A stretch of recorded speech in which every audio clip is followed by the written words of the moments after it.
kids. It's time for Joe Padota, who fights a never-ending battle for truth, justice, and the Anaglyph way. Hi, Yes. Joe. Yes, What do we got Johnny. this week? Yes, Johnny. I'm a strange visitor from beyond the earth. I came to this planet with powers and abilities far beyond those of mortal men. And today's jukebox is about. It was a product of Craftsman Guild of California. They were a manufacturer of photographic viewers. They briefly manufactured a camera, a classic 35, a half-frame camera with fixed focus. They made a realist stereo viewer along with a number of other viewers. And in addition, they did a series of what they call Craftsman Guild tri-story cards. These strips were aimed at kids. They were each consisted of 10 image pairs.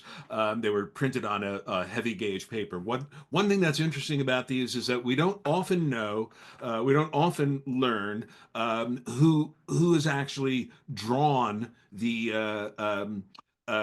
stereo images. But in this case, we do. It's PNC Satterfeld. And now, Carlos Danger, if you'll take it away.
Back in 2022, we reached out to stereographers asking them to send us images of the Ukraine, specifically tourist type of images, nothing from the world, though we were inclined to show you anything we got. Now, we're grateful to all those who responded, but one of the folks, Yaroslav Geriy, you know me with the names, Geriy. Keys. I know it's not Keys now. Case. Got it.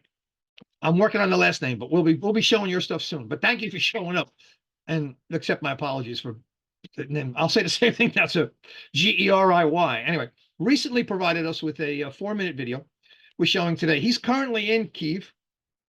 He and his friend Volodymyr, I got that one right. Must be in the, I'm Slavic, Czechoslovakian, so maybe it's in the DNA. It works. I have no idea. Volodymyr have donated their 3D photos to the Museum of the Revolution of Dignity. How's that for a mouthful? Wow. If somebody has the play button, you can play it, and I'm going to sit back. And it's very interesting. Great dialogue, the whole bit. I'm going to disappear. Bye. February 20th is the day of the heroes of the Heavenly Hundred, the heroes of the first victory in an ongoing battle. 11 years ago, during the Revolution of Dignity, 100 people lost their lives on the Maidan in Kiev.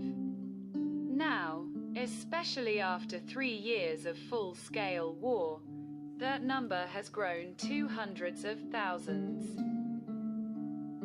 Because Putin decided to wipe out independent, multi-million-strong Ukraine as a state and Ukrainians as a nation.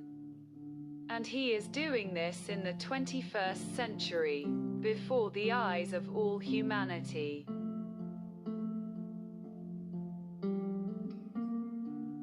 On February 20th, a street exhibition titled Heroes, Maidan, War, Memory opened on the Maidan in Kiev. It is dedicated to the participants of the Revolution of Dignity who later perished in the Russian-Ukrainian War.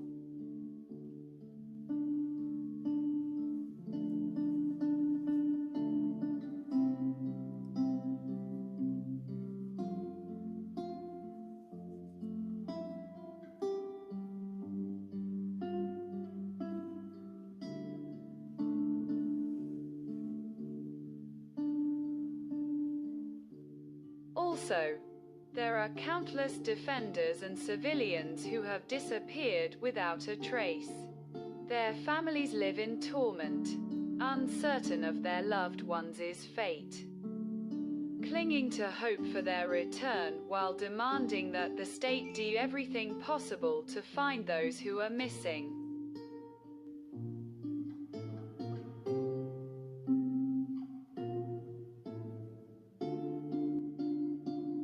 Every day at 9 a.m., a minute of silence is observed, followed by the national anthem of Ukraine, so that every living person remembers those who died for Ukraine.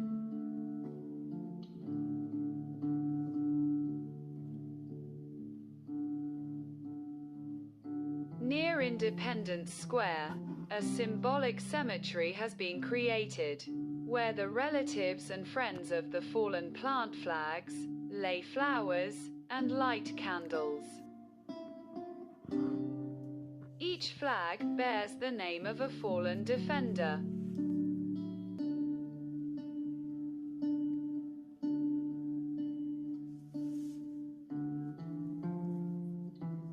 Oh, there are so many of them.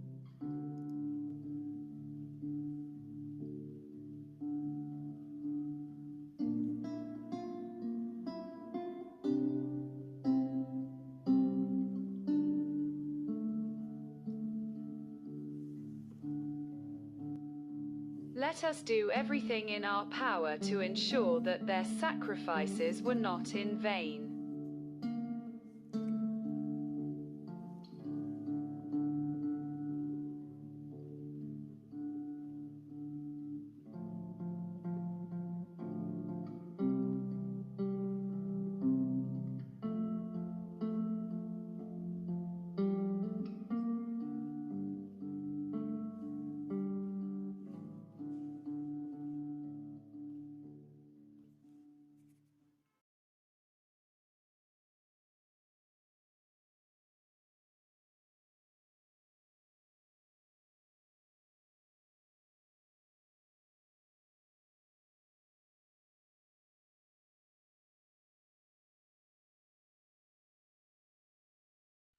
our next guest, or our only guest today, as it turns out, is here to kick off our first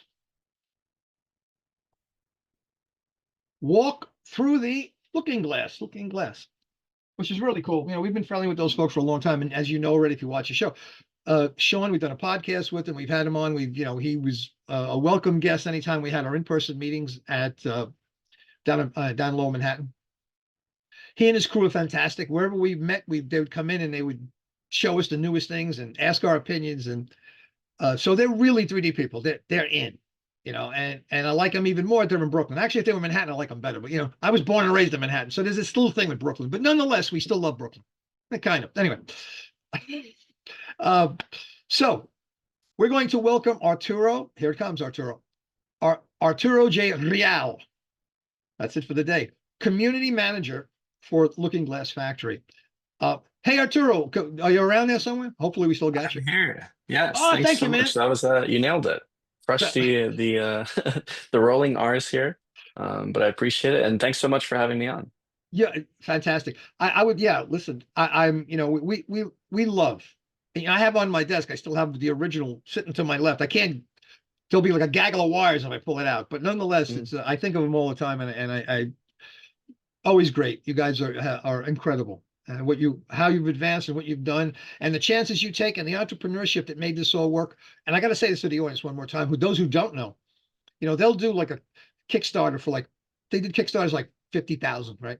And they'd get 800,000, they'd get 1 million. I mean, that shows you, what does that show you? That people want to throw money away? No. Honor. These guys have always been 100% honorable. To the best of their ability, when they said something, you can count on it happening. If it didn't, and I don't think anything didn't. So that's what I was going to say. It was because it couldn't. But no, incredible energy and honesty. See, the honor got them that money, not the gadget. Very honorable guys. So, Arturo, how did you get into 3D? What brought you into this stuff? Just 3D in general. 3D in general. Yeah, I have a background in photography and film. Prior to working at Looking Glass, I worked at Harvard University with CS50, which is the world's largest computer science class. And that kind of production environment got me really deeply embedded into taking my own photos, taking my own videos. And at one point, I kind of was really interested in seeing how I could augment the stuff that I was making in 2D and bring it into the 3D world, whether it be with VR or AR. And I learned about light fields eventually, and then one thing led to another, and I stumbled upon at the time the Looking Glass portrait. I was learning how to use Blender, Unity, Unreal Engine, all of these 3D creation tools, and the Looking Glass was a window into being able to see my 3D creations in 3D without having to put on a headset. And so I became really deeply embedded in their community and was teaching folks how to make content and how to make their own 3D creations and then see them in 3D on the Looking Glass. And Looking Glass reached out, and the rest, as they say, is history. Now I'm here in Brooklyn, so not Manhattan, but in Brooklyn. And I'll let you slide, man. yeah. No problem. We love you. Don't worry. Great. I've had, the pleasure of being the community manager there and kind of wearing many hats and making this 3D world come true for a lot of people, and taking part in opportunities like this one to share some of the work that we're doing with folks that are so deeply embedded and ingrained in so many different levels of the 3D and stereoscopic world. So it's a pleasure to be here. Excellent. We welcome you. Now, when did you get into photography? Was that a college thing, a high school thing, or when did that start? Just photography in general. Yeah, I think I've always been into it, but it wasn't really until after my time at Harvard that I realized that, because I was going back and clearing out some data from a couple of phones, and I realized that since I was a kid, I was kind of covertly taking my mom's cameras and taking photos. And so it's something that I've always been into, but it wasn't until, someone paid me for the first time to do it and then spoiled me that I realized, wow, I actually really love doing this. So it's something that I do for fun and something that I like to do occasionally for work as well. Now, your mom's camera, was that a film camera? Did you? It was the first one was an Olympus film camera, but it was not. It was kind of one of those point and shoots cameras. But yeah, and then I kind of upgraded a couple of times over from old family cameras and camcorders to my own set of cameras, and eventually filming on Reds and stuff, and actual bigger productions. So what led you into 3D? How did you discover that? Was that through looking at spatial stuff that you do with Blender and all that stuff, or was that? I'm just wondering what that path was. Did it? Yeah. To be honest, I was very interested in learning After Effects, but the laptop that I had at the time couldn't take it. And so I figured, okay, I've heard about this Blender thing and tried it a couple of times. Let me just really dive in, and there's a massive online community of educators and resources available. And so I dug in a little bit deeper into that and became really like deeply ingrained in some of the online Discord communities and like groups such as this one that do like weekly podcasts and conversations. And I figured, okay, well, I was going to learn After Effects. Why not just learn Blender? And so it was really through the Blender community that I got my footing in the 3D world, in terms of creating and generating assets and videos, animations, and the like. That's interesting. So, film camera and probably some digital. You head off into Mhm. this digital world of manipulating forms and stuff, which is that's all about, right? Z-axis and all that kind of stuff that Right. I can't even wrap my head around because it's just ain't gonna happen. But and then that leads you into understanding that in the real world you can do this, right? Hmm. Right? Is that the Exactly. path? Okay. And Yeah, did I you, was. Go ahead. Sorry. no, it's good. Did you ever buy a 3D, an actual 3D camera? Where, if you I did, I'll shut up. Go ahead. Oh no, I did. No, no. I had I think it's Elegoo. I can't no, that's a 3D printer company, but something like that with a Q. I can't remember right now the name. And eventually I had the Red Hydrogen one, which is a phone that Leia and Red were manufacturing at the time. And I was working at CS50, as I mentioned, and they use about like 6 or 7 red cameras. And it was the promise initially that this phone would be able to get kind of slotted into the camera and use it, work as the brain, and then also allow you to capture light fields, which was a kind of like the stereo kind of 4 view format at the time. And so I got really into capturing photo and video in that format, but it was a $1,000+ phone that only had 4 views, and you kind of had to stand just right and hand it to somebody. And so I was becoming a little bit hesitant to keep handing off my phone to people who might not, hold it right and then drop it or something and ruin the whole experience. And eventually I found Looking Glass on Kickstarter. And the original intention was to take some of my 3D work that I was doing in Blender and elsewhere and all these photos and videos and then put them on the portrait, which I got on Kickstarter, and then shipped that to my mom so that she could experience the stuff that I had been doing because she lives in Puerto Rico. And but when I got it and when it finally came in through Kickstarter and I plugged it in for the first time and I saw it, I was like, this would be, no offense, mom, if you're watching, this would be lost on my mom. I need to keep this and just see, what I can do with this. And eventually I was able to, plug it into my computer and see my Blender viewport and all my 3D work in real time, but in 3D, and I was just sold. So that's kind of how I got my kind of on the speed ramp to developing more stuff in 3D. That's very interesting. So you never really owned a Fuji 3D, like a W3 or any of that kind of stuff, or a stereo realist where you put the film in also. No, I never owned them, but I definitely had played around with them a lot. And this was partly due to the kind of introductions of this group at Harvard who kind of had the latest and greatest technologies. And so I tried a lot of virtual reality headsets, a lot of augmented reality headsets, and a lot of now kind of older cameras like the Fujifilm and the ones that have kind of like 3 or 6 slots and what have you. But I never got to own one. And so this was kind of my first way of being able to make stuff in 3D and see it and then just have it, somewhere where I could just show people simply. And, That's very interesting because most people go. I'm glad you're doing it that way because I appreciate the fact that you don't have all of that. I was going to use the word agonizing background because it's pretty mm, agonizing when you're trying to understand stereo images and how to create your own. There's a bit of a learning curve, which takes you back 100 years or so because you have to just learn how it works, And to have avoided that and gone, that's an interesting path, and I applaud the whole generations doing that without the burden of how it used to be done. I know you're going to eventually going to want to go back and look at stuff because mhm, smart guys like you will always want to go back and say, how did this all happen? right. But it's an interesting perspective to do it your way, and that's really the future of all this stuff. Because you know, I must have a dozen. Well, this crew, right? Everybody watching that probably has some form of 3D camera, but to actually circumvent that and gotten to this, It's amazing. So now you got to now so what was your career choice at that point before you got to, and I'll stop. We'll get into the other stuff in a minute. But what were you gonna do? You know.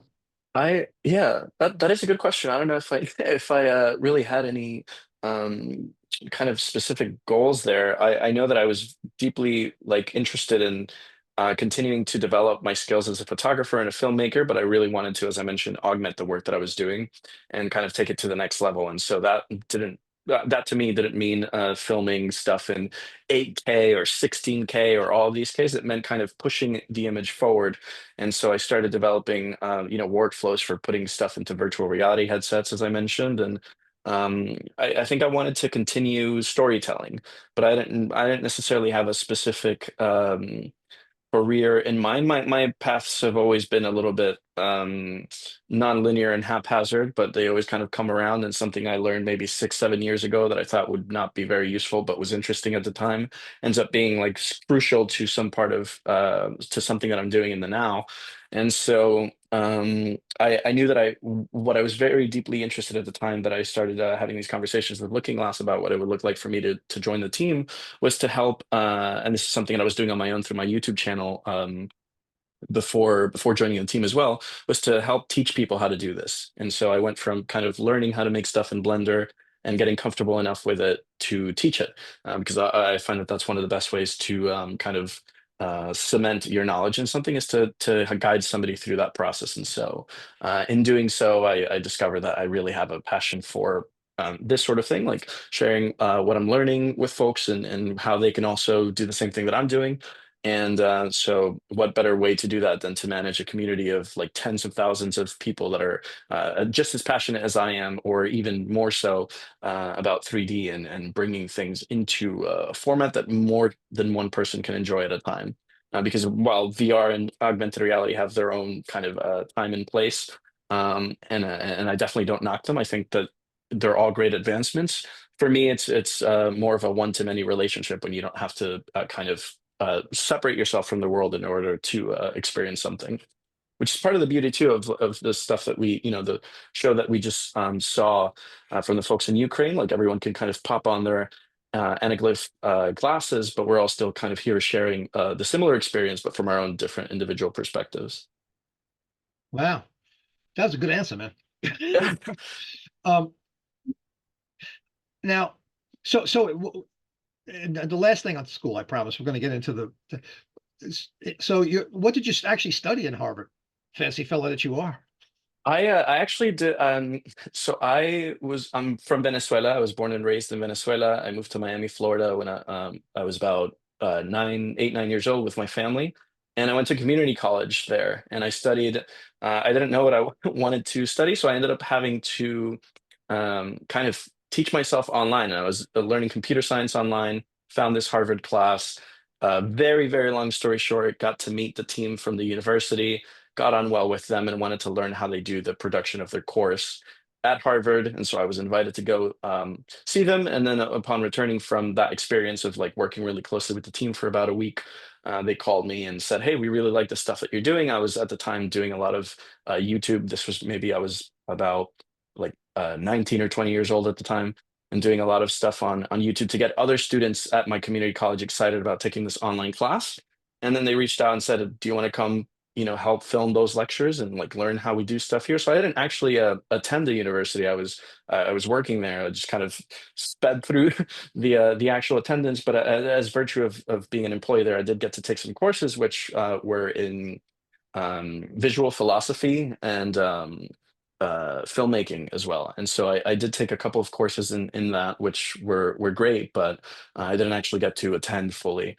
As a student, I was busy just working and making stuff. Good for you. You'd still be paying that loan off for like 25 years. So good for I you. know. You got in there and you met Yeah. Pink, or you met everybody else. Excellent, man. That's a great story. Excellent. Now, getting onto this gadget, because I guess the goal, right, is to make these as user friendly. That's an overused word, but nonetheless, Correct. yeah. And with all of this technology, that is the goal, right? To make it as simple as like, Accessible. Yeah, yeah. Yeah, I you had like it. mentioned Yeah. earlier. Oh, sorry. Well, you had No, mentioned no. earlier. I was thinking with the you said to pull one of the older ones, you'd have to pull a bunch of wires, and that's no longer the case. I'm happy to say we can just simply with one simple USB-C cable, which is kind of now becoming more ubiquitous. You can just kind of get going, which is the goal, right? To make it easier for people that are maybe not so technical or don't have the time to kind of figure all this out to just get started seeing their own content in 3D. You know what we'll do? Because by the way, everyone, he's Arturo is going to come back along the way and keep showing us little details and things you can Hmm. manage. Again, it's going to be walk through the looking glass, and it's going to be worth it. You'll even meet Hookah, the smoking caterpillar, apparently along the way. But I will have this thing, which I have in front of me right now, and several of us have it, and we'll be demonstrating these things. Now, tell me that let's start at the top. Let's say the newest Yes. thing. Yeah, please. Yes. So the newest thing, which I actually have here set up to demonstrate for you all, is I think pretty damn revolutionary for the stuff that we're doing. Because if you're familiar with this, with Looking Glass, or as John mentioned earlier, prior to today, you'd have to have a couple of cables plugged in. So that's, one power cable, one HDMI cable, sometimes more, depending on the size of the display. And we make a range of different displays from something pocket size to larger 65-inch displays. So those require or used to require a lot of compute. So you'd have to have, on top of having our display and all these cables, a pretty hefty or beefy computer that could run all these programs. But that's no longer the case with the Looking Glass Go. And so I'm going to quickly turn off my background here and then switch the camera over.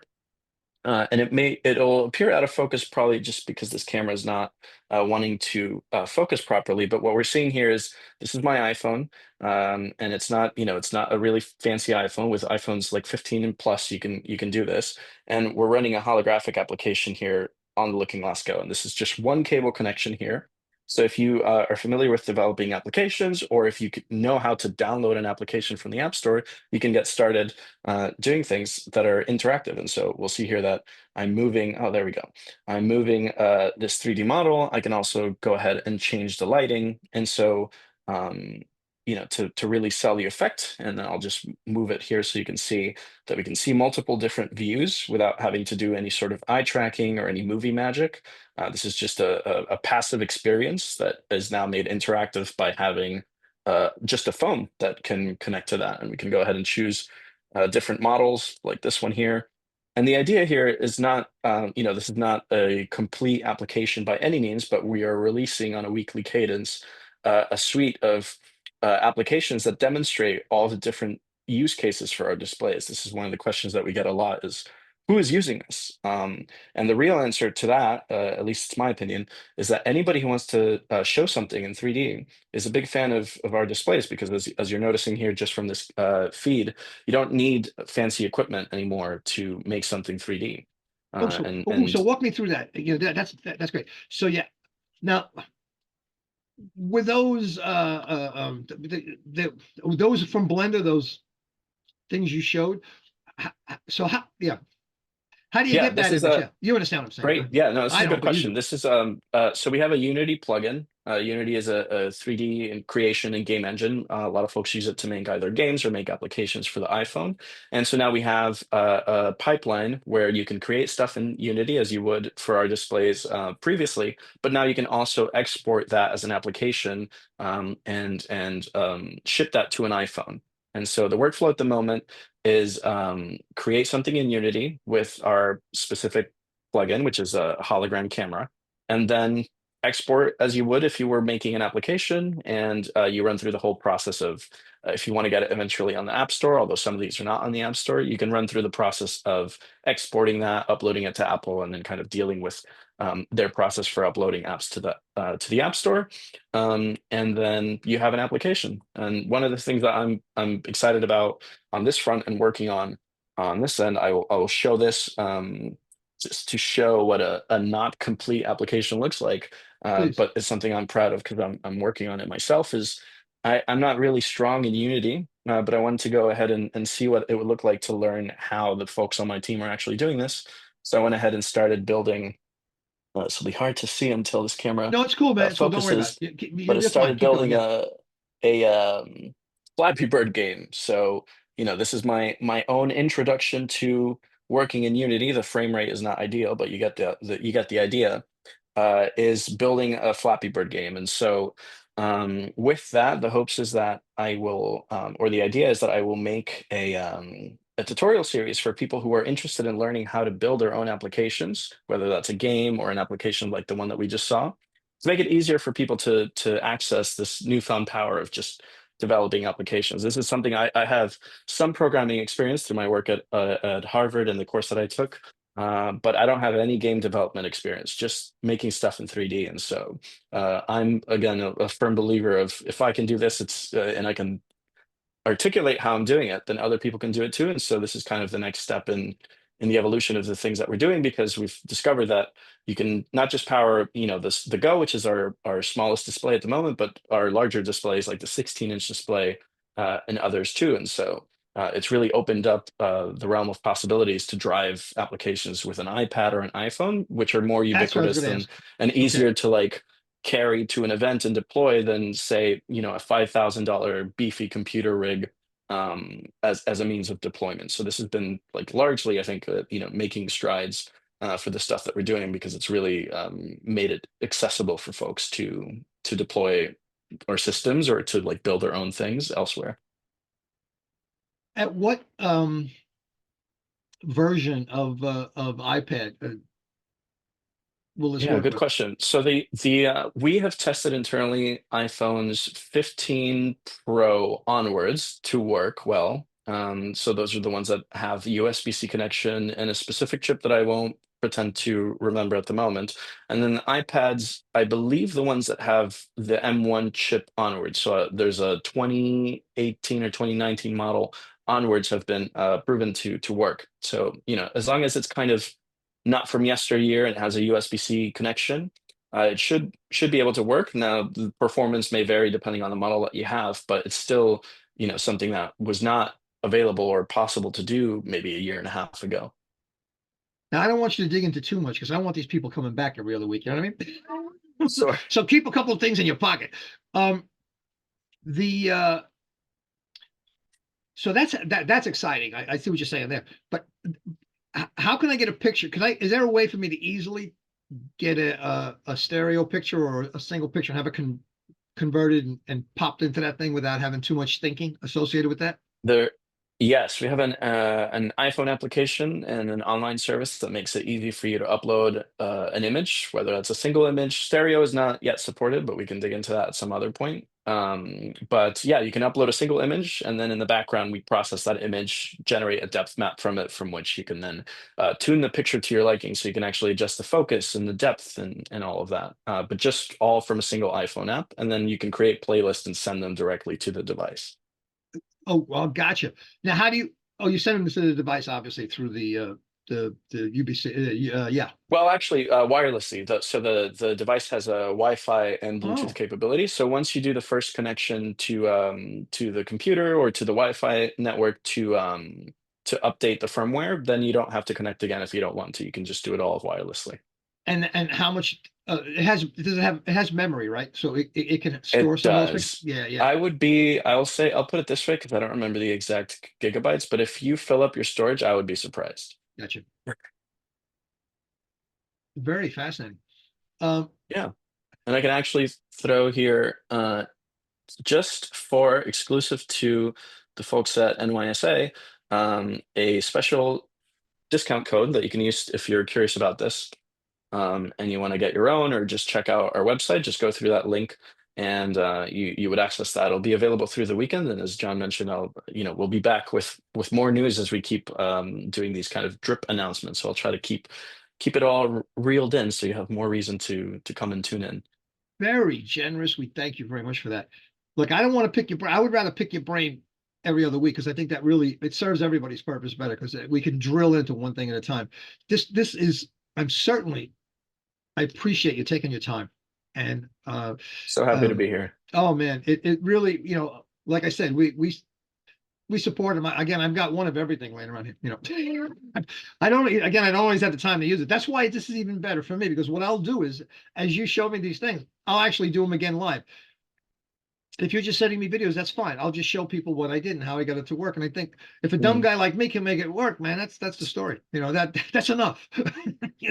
So again, I don't want to take more.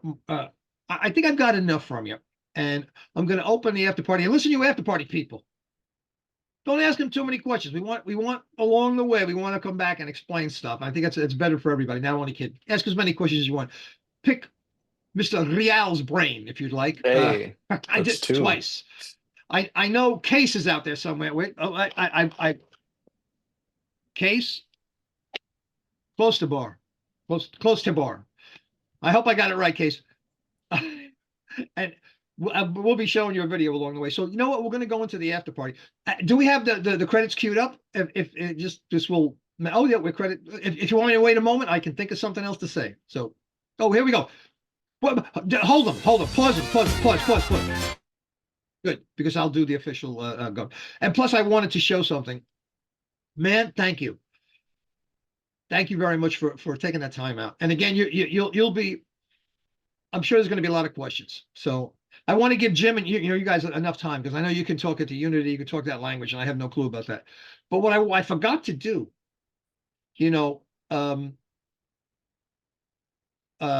Yaroslav, I got that one out. Did send 2 pictures along with that, and I did not show them. I meant to.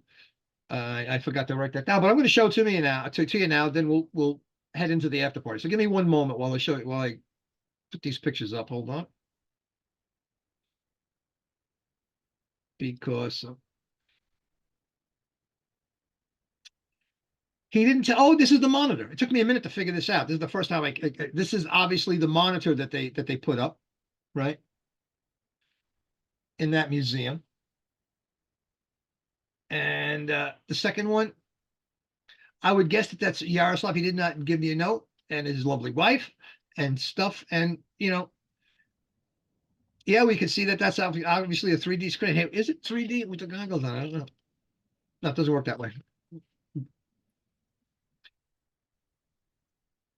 But thank you, Yaroslav, over there. They're in Kiev right now. Kiev. The thing I also have to learn how to do. Hold on. And I'll stop that share. We want to thank him for that. So again, thank you, Yaroslav, Vladimir, and of course, Arturo J. Rial. I like doing it.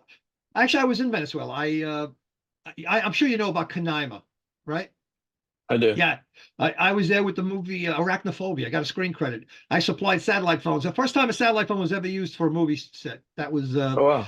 yeah, that was in Canaima. I visited I wasn't shooting 3D then, so I'm gonna have to do conversions. But yeah, very Angel Falls, all that stuff.